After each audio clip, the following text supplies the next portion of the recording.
ગુજરાતનો આવાજ।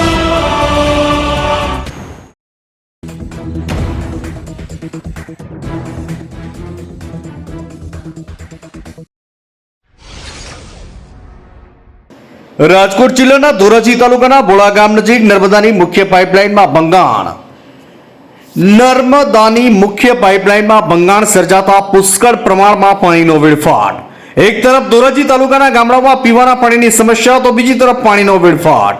પાણીની પાઇપલાઇનમાં ભંગાણને કારણે વેડફાઈ રહ્યું છે હજારો લીટર પાણી। મારું નામ લલિત ચૌહાણ, હું રહેવાસી છાડવદર ગામનો।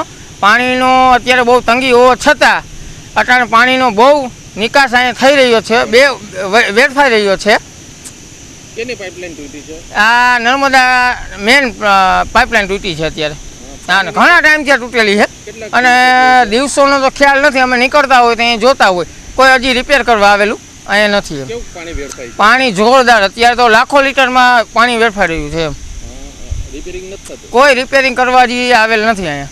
ધોરાજીમાં કેવી પાણીની તંગી કેવી છે? જોરદાર છે। અમારા ગામડામાં તો અતિ વધારે તંગી છે। અમે પાણી હાટું અત્યારે તો બહુ દૂર દૂર સુધી જતા હોય, અત્યારે લાખો લીટર પાણી વેડફાઈ રહ્યું છે અત્યારે। ઘણા દિવસથી પાણીની મુખ્ય પાઇપલાઇનમાં ભંગાણ થયું હોવાનું સ્થાનિકોનો આક્ષેપ। એક તરફ સરકાર જળ બચાવ અભિયાન ચલાવે છે, ત્યાં બીજી તરફ પાણીનો પુષ્કળ પ્રમાણમાં વેડફાટ થતો જોવા મળે છે। ધોરાજીથી અલ્પેશ ત્રિવેદીનો રિપોર્ટ।